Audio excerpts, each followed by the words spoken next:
The NRM Caucus is at it again. President Museveni has summoned the NRM Caucus after his consultative meeting with officials from the Ministry of Energy last week, following reports that some government agencies and oil companies are locked in a tight embrace, working hand in hand to influence key personalities in Parliament to make an oil act that will favor foreign oil companies. This now explains the attitude of mistrust that ordinary MPs are seeking to trim the powers of the minister if the current Oil Bill 2012 is passed in its present form. We know the sharks that are already waiting to grab this oil company, because this is where the real beef is. This is where the profit is, because we are talking about profit oil.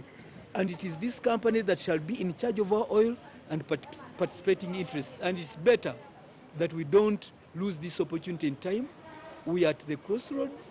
And even when you consider what the president said, in the next 50 years, development shall hinge on the oil revenues.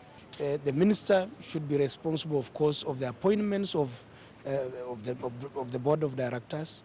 The minister should be responsible of the affairs, of course, of the same oil sector.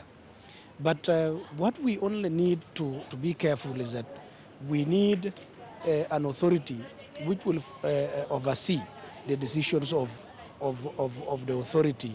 However, even when the NRM Caucus sound divided over the powers of the minister catered for in the proposed Oil Bill 2012 by the Energy Ministry, President Museveni and officials from the Energy Ministry are reported to have agreed to reject a proposal by lawmakers that the National Oil Company be placed under the Public Enterprise Reform and Divestiture Statute to define the relationship between the state, public and the company. We want to look at it and see that the role of the minister is not, as others are saying, we are giving too much powers to the minister, but at the same time we shouldn't give too much powers to the Petroleum Authority, because at the end of the day it's the minister who takes political responsibility and is answerable to all Ugandans. The NRM Caucus is also divided on whether the powers of the minister to appoint the board of directors of the Oil Commission should be shifted to the president. The Act of Parliament will not say it is the president who will be responsible of this ministry at a time when he appointed a minister to be in charge of that ministry. Now that will be duplicating again the powers of the president, taking the president back.